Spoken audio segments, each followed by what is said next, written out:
Hoy no vamos a hablar de cronogramas, ni de metodologías, ni de frameworks, ni de nada de esas cosas. Vamos a hablar de algo mucho más incómodo. El momento preciso, el momento exacto en el que el proyecto ya se atrasó. Pero el equipo decide ignorarlo y con el equipo me refiero a todos los involucrados. Tú, tu equipo de trabajo y todo el equipo que está ejecutando. Ese momento es el que define todo. ¿Cómo estás, Project Manager descalzo? Buenos proyectos. En este programa voy a hablar precisamente de esas partes cuando empezamos a tener lo que llamo los autoengaños, el autoengaño en este caso operativo del cronograma. En otro programa ya he platicado contigo que las cosas en las obras no pasan, o en los proyectos, no pasan de golpe. No es una cosa que se genere al instante, no es por generación espontánea. El problema, por ejemplo, de este autoengaño operativo es que se atrasa en silencios. Todavía cuando tenemos un problema de tiempos dentro de lo que es nuestro proyecto, nuestra obra, lo que estamos ejecutando, todavía decimos, todavía alcanzamos. Lo recuperamos en la siguiente semana. No es crítico todavía. No, eso es mentira. El atraso no empieza cuando lo reportas, empieza cuando dejas de reaccionar. Y en este caso, normalmente pasa 2 o 3 semanas antes de que alguien lo admita. Esto es, tú estás haciendo el proyecto, lo estás dirigiendo, lo estás coordinando. Y cuando tú te das cuenta que está pasando algo, no tienes ritmo, el subcontratista no está avanzando lo que quiere, llega un momento en el que tú empiezas a ver en tus barras de Gantt o empiezas a ver en tus tareas ejecutadas, empiezas a ver que alguien no alcanza sus metas, sus hitos, la tarea, el monto, el volumen que se quiere lograr, que se tiene que hacer. El problema ahí se empieza a gestar. Y esto no es técnico, es humano. Y nadie quiere decir que vamos tarde porque el project manager, el residente, el project manager descalzo, no quiere verse débil. No queremos decir, híjole, vamos tarde porque no tengo la capacidad de tronar el látigo como debe de ser. Soy flojo en el sentido de apretar las tuercas. No hay manera de que el contratista reciba presión. El contratista no quiere presión. El contratista quiere trabajar a su ritmo, eso es lo que a él le conviene. Si quisiera trabajar mucho más rápido lo haría, o con más ritmo. Acuérdense que ya platicamos este tema de trabajar rápido y trabajar con ritmo. El cliente no quiere malas noticias, por supuesto, el stakeholder no quiere recibir malas noticias. Cuando tú le dices a un stakeholder que vas atrasado, el problema no es que seas honesto, el problema es que estás hablando de su dinero. Y por supuesto, en la mayoría de los casos, tú no quieres un conflicto. Todos juegan al mismo juego. Hay que postergar la realidad, hay que esconder esa realidad. Y en este juego siempre cuesta dinero. Como te repito, el hecho de que tú digas o que parte del equipo o todo el equipo no quiera verse débil, no podemos con este proyecto, es demasiado grande.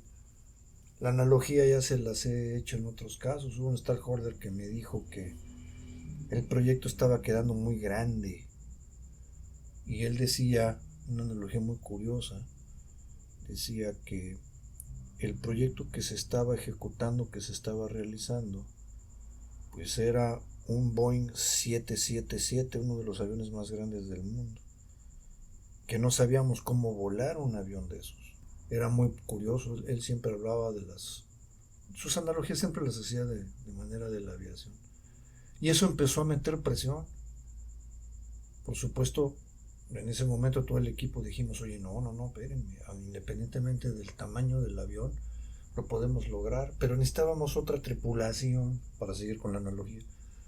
Nos estaban faltando elementos, no técnicos, humanos, más, más manos, más ojos, más oídos, más materia gris para poder atacar un proyecto de ese tamaño. Por supuesto, cuando el contratista lo empezamos a presionar, brincó.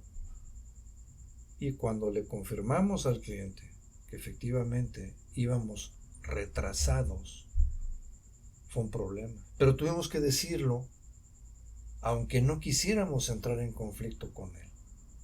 Simplemente porque cuando hicimos el reporte y nos dimos cuenta de lo que estaba pasando con respecto al cronograma, es a lo que me refiero, pues sí había un retraso. Y el retraso precisamente se había gestado 3 semanas antes. Muchos project managers no fallan por falta de herramientas, fallan por falta de carácter operativo. Grábate esto muy bien en tu cerebro. Fallan por falta de carácter operativo. Porque ven las señales, pero no actuamos, no se actúa. Estamos enfocados en que el reporte se vea bien. Porque esa es nuestra cara hacia el cliente, que nuestro reporte se vea bien, en ajustar el Excel, que las gráficas se vean bonitas y demás. Y en el momento en el que llegamos al tema principal, que es las desviaciones, lo que estamos tratando de hacer es justificarlas. Pero no se hace lo único que importa, que es intervenir temprano, intervenir de inmediato, intervenir en el momento en el que sabemos que algo está pasando, que nos está rompiendo el ritmo y que no estamos haciendo las cosas que tenemos que hacer. Si ves esto, ya no estás en riesgo, ya estás atrasado. Actividades que casi se terminan, pero no se cierran al 100%. Y ya terminaste esta área, ya terminaste esta parte del proyecto, esta etapa, esta fase, esta sección. Pues sí, mira, nos faltan unos detalles, no está cerrada. Sí, pero mira, el punch list ya nada más es de 20 o 30 conceptos. Pues sí, pero hay a lo mejor de esos 20 o 30 conceptos, efectivamente algunos que podamos cerrar en, no sé, una semana. Pero hay otros que sí nos van a llevar más tiempo. ¿Qué pasó? No podemos cerrar. Las cuadrillas de trabajo están rotas, sin avanzar con el volumen real. Esto es, tú ya determinaste qué ritmo, qué volumen, qué cantidad de tareas se tienen que ejecutar cada semana. Y lo que hacemos es que hay 1000 justificaciones, las que tú quieras. Pero el caso es que las cuadrillas no llegan a avanzar a esos metros cuadrados de bloc, metros cuadrados de pintura, metros cúbicos de colados de concreto, metros cuadrados de cimbra, el concepto que tú quieras. Pero si tú sabes que tienes determinado tiempo para cumplir con ese volumen y a las primeras 2 semanas no se ha llegado a ese volumen, ahí se está empezando a gestar el atraso. Por favor, contratista, subcontratista, necesitamos que incrementes tu mano de obra o que incrementes el horario, que incrementes el compromiso. Algo tienes que hacer para ya inmediatamente alcanzar el ritmo que necesitamos y el volumen que se necesita para poder lograr avanzar lo que está programado. Otra de las cosas, es una de las señales más claras, las decisiones. Ya hablé de las decisiones en el programa anterior. Decisiones que se patean semana tras semana. Recuerda que yo no quiero caer en burocracia, pero si tú necesitas que alguien tome una decisión, no lo dejes en la mesa, no lo dejes con que ya lo mandé pero no me lo han dado, ya hice la solicitud pero no me han dado el plano, ya le pedí a fulana área dentro de mi organización que me mande esta información, si no, no puedo avanzar, no tengo el croquis que me hace falta, no ha llegado el material, pero no lo escalas. ¿Por qué? Porque no quisieras entrar en conflicto con alguien que no ha cumplido con su función, que no ha cumplido con su tarea. Pero lo tienes que hacer, la obra es conflicto, el proyecto es conflicto. Estamos para resolver problemas, estamos para resolver conflictos. Y esa es la parte más importante. Si las decisiones que tú no quieres tomar o que alguien no quiere tomar se van pateando cada semana, igual que las tareas, las decisiones como las tareas, van atrasando las cosas. Hay dependencia entre partidas que empiezan a romperse. En el cronograma también he platicado, en estos programas relacionados con cronograma, he platicado por supuesto de las gráficas de Gantt, de los programas de Gantt, y en los cuales también hablo de las ligas. Y las ligas son precisamente las dependencias, interdependencias entre las tareas, las partidas que se tienen que ejercer y realizar y que empiezan a romperse. Pero todo esto no es ruido, esto es atraso del proceso. No necesitas rehacer el programa, necesitas hacer 3 cosas. No son muy complicadas. Tienes que nombrar al atraso sin maquillaje. No le puedes poner el riesgo que nos enfrentamos, es este, porque si no... No. No le llames desviación. Tenemos una desviación de tantos días, o de tantas horas, o de tantas semanas, y esta desviación es factible. No, se llama atraso. El siguiente punto de estas 3 cosas que te digo es aislar el punto de quiebre. ¿Dónde exactamente dejamos de avanzar? Y aquí, como te digo, ya tuviste los indicadores, ya sabes por dónde están pasando las cosas, entonces lo tienes que saber. Toma, en el punto 3, toma el control inmediato de esa parte, de esa zona, de ese bloque, de esa parte del proyecto. Más supervisión, decisiones más rápidas, menos tolerancia a la ambigüedad. Se oye muy bonito, ¿verdad? Más supervisión. ¿Que tengo que estar ahí todo el tiempo? Sí. ¿Mi equipo tiene que estar ahí como halcón? Sí. ¿Vamos a trabajar más horas? Sí. ¿Vamos a tener más cuidado de que se acaten precisamente los alcances, las especificaciones? Sí. Sí, claro que sí. ¿Por qué? Porque estás en un atraso. Decisiones más rápidas las tienes que provocar. Te repito, el hecho de que tú digas, oigan, me falta esta información, no quiere decir que por arte de magia alguien se va a compadecer de ti, porque para ti es importante, recuérdalo, pero es muy probable que a la gente a la que le pediste la información tenga otras cosas en sus prioridades distintas a las tuyas. Para él no va a ser importante. Esa decisión la puede postergar, en tu caso no. Provoca el conflicto, provoca que las decisiones sean más rápidas, menos tolerancia. ¿A qué? A la ambigüedad. Usamos palabras de repente muy rimbombantes, pero ¿qué es la ambigüedad? En la mayoría de los casos, Project Manager descalzo, me ha tocado trabajar con diseñadores, proyectistas, especialistas, llámalos como tú quieras, que en el momento en el que te estamos ejecutando cosas en el proyecto y revisamos los planos, buscamos ciertos detalles para ejecutar.